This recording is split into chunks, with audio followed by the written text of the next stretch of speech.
या देवी सर्वभूतेषु शक्तिरूपेण संस्थिता नमस्तस्यै नमस्तस्यै नमस्तस्यै नमो नमः। जय माता दी। दोस्तों, आज मैं आप लोगों के लिए माँ दुर्गा के प्रथम स्वरूप माँ शैलपुत्री की कथा लेकर आई हूँ। दोस्तों, हम नवरात्रि के 9 दिन माँ के एक एक स्वरूप की कथा सुनेंगे। अगर आप लोग नवरात्रि की पूजा करते हैं या नवरात्रि का संपूर्ण व्रत करते हैं तो आपको रोजाना माँ के इन स्वरूपों की कथा सुननी चाहिए। तो चलिए दोस्तों, जानते हैं माँ की प्रथम स्वरूप की कथा। माँ के 9 दिन नवरात्रों में अलग अलग स्वरूपों की पूजा करने का विधान है। माँ के 9 रूप हैं।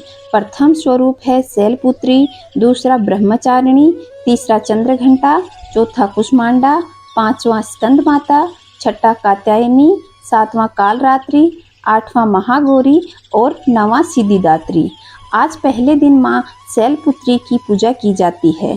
शैलपुत्री को ही माता सती कहा गया है। मान्यता है कि माँ सती ने ही बाद में शैलराज हिमालय के घर जन्म लेकर के शैलपुत्री का नाम पाया।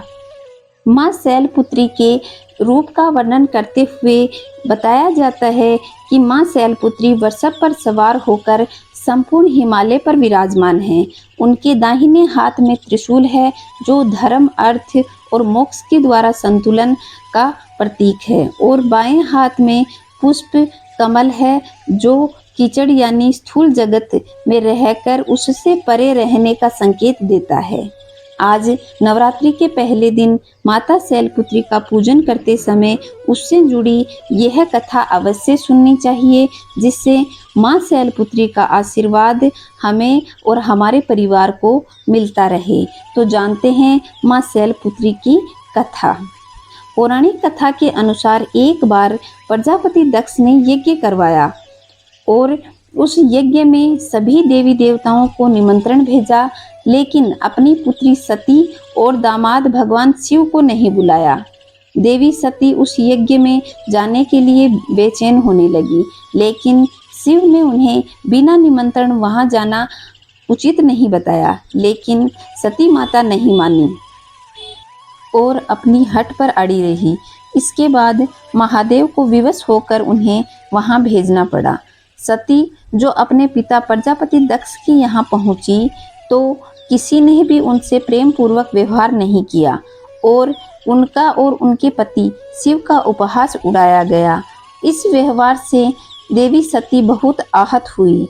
वो अपने पति का अपमान बर्दाश्त नहीं कर पाई और क्रोधवश वहां स्थित यज्ञ कुंड में बैठ गई।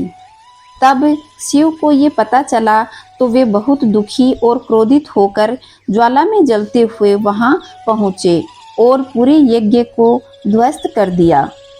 कहा जाता है कि इसके बाद देवी सती ने ही हिमालय राज शैल के घर में जन्म लिया और हिमालय की पुत्री के नाते शैलपुत्री नाम से विख्यात हुई। अब मैं आप लोगों को माँ शैलपुत्री के पूजन का महत्व बताती हूँ। माता शैलपुत्री को शक्ति का स्वरूप माना गया है। उनकी उपासना से मन और मस्तिष्क का विकास होता है। शैलपुत्री मूलाधार मस्तिष्क से होते हुए सीधे ब्रह्मांड का प्रथम संपर्क सूत्र मानी जाती हैं।